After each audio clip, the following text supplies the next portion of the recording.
بسم اللہ الرحمن الرحیم۔ ایک دفعہ کا ذکر ہے کہ کسی گاؤں میں ایک کسان کے گھر کے باہر 3 پردیسی بوڑھے مرد آرام کی غرض سے بیٹھے آپس میں گفتگو کر رہے تھے۔ کسان کی بیوی نے 3 پردیسی افراد کو دیکھا تو اس کے دل میں آیا کہ یہ تینوں لمبے سفر سے آئے لگتے ہیں اور بھوکے ہوں گے، چنانچہ وہ انہیں کھانے کی دعوت دینے گئی۔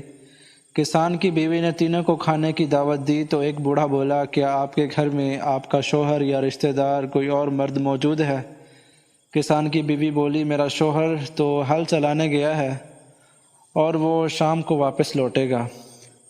بوڑھے نے عورت کی بات سن کر جواب دیا، پھر ہم آپ کے گھر کھانا کھانے نہیں آ سکتے، کیونکہ ہم صرف اسی کے گھر میں کھانا کھانے جاتے ہیں جہاں کوئی مرد موجود ہو۔ بوڑھے کے جواب پر کسان کی بیوی واپس گھر لوٹ آئی اور اپنے روزمرہ کے کاموں میں مشغول ہو گئی۔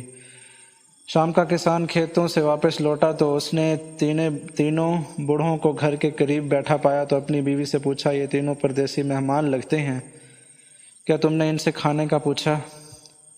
بیوی بولی، میں نے ان سے پوچھنے لگی تھی، مگر یہ تینوں کسی ایسے گھر میں کھانا نہیں کھاتے جہاں کوئی مرد موجود نہ ہو۔ یہ سن کر کسان بولا، تم ان کو دوبارہ دعوت دو اور بتاؤ کہ میرا شوہر واپس گھر لوٹ آیا ہے۔ کسان کی بیوی دوبارہ ان تینوں کے پاس گئی اور بولی کہ گھر میں میرا شوہر لوٹ آیا ہے، آپ تشریف لے آئیں اور کھانے پر ہمارے مہمان بنیے، اس سے ہمیں بہت خوشی ہوگی۔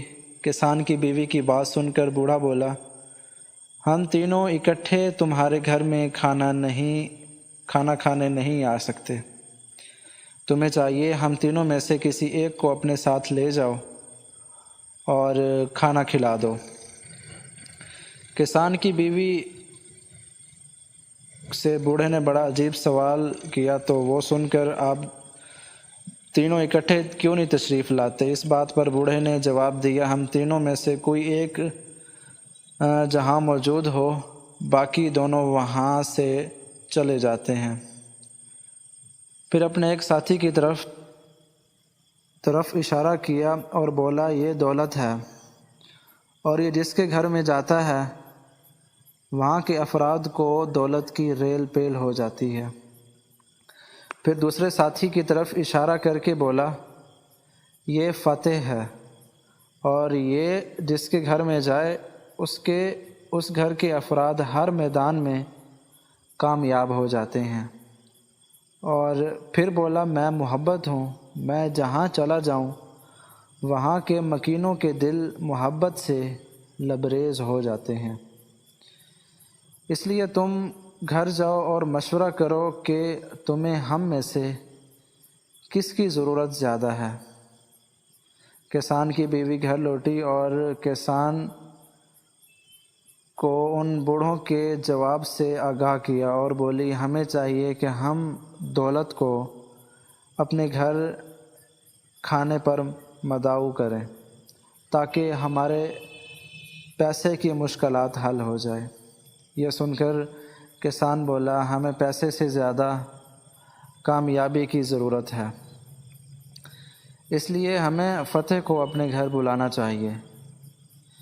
کسان کی بیٹی جو قریب بیٹھی دونوں کی گفتگو سن رہی تھی بولی، اگر ہم محبت کو اپنے گھر کھانے پر بلائیں تو وہ ہمارے دلوں میں اتنا اطمینان بھر دے گا کہ ہمیں دولت اور کامیابی کی پرواہ نہیں رہے گی۔ دونوں میاں بیوی بیٹی کی بات سے متفق ہو گئے اور کسان کی بیوی کو بھیجا کہ محبت کو بلا لاؤ۔ بیوی گئی اور بوڑھوں سے کہا، آپ میں سے محبت میرے ساتھ تشریف لے آئے تاکہ ہم اس کی مہمان نوازی کر سکیں۔ یہ سن کر خطاب کرنے والا بوڑھا اٹھا اور کسان کی بیوی کے ساتھ چل پڑا۔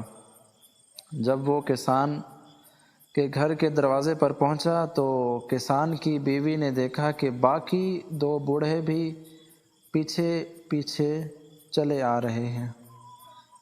ان کسان کی بیوی نے پوچھا، آپ تینوں تو اکٹھے نہیں جاتے، اب کیا ہوا کہ آپ تینوں اکٹھے آ گئے؟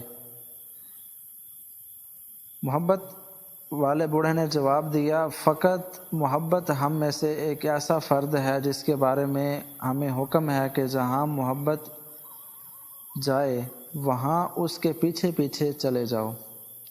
غلطی مان لینے سے بوجھ کم ہو جاتا ہے اور دل کو سکون مل جاتا ہے۔ سب سے اچھی زندگی یوں بسر کرتے ہیں جو اپنی ضرورت پوری کرنے کے لیے اللہ تعالیٰ کے سوا کسی اور پر بھروسہ نہیں کرتا۔ 3 خوبیاں ایسی ہیں جو صرف ایک اچھے شوہر میں پائی جاتی ہیں۔ نمبر 1، جو اپنی بیوی کو پردے میں رکھ کر اس کی عزت و آبرو کی حفاظت کرے۔ نمبر 2، جو اپنی بیوی کو دیندار کی تاکید کرتا ہے اور شریعت کی راہ پر چلائے اور خود بھی اسی راہ پر چلے۔ جو اپنی بیوی اور اہل و عیال کو رزق حلال کما کر کھلائے۔ اللہ تعالیٰ سے دوستی کے بعد پھر ایک وقت آتا ہے جب آپ کو تنہائی سے ڈر نہیں لگتا، اکیلا رہنا برا نہیں لگتا، آنکھ میں لوگوں کی وجہ سے آنسو نہیں گرتے، ہونٹوں پر ہر وقت مسکراہٹ رہتی ہے۔ ہم سے کوئی بات کرے یا نہ کرے دل مطمئن رہتا ہے۔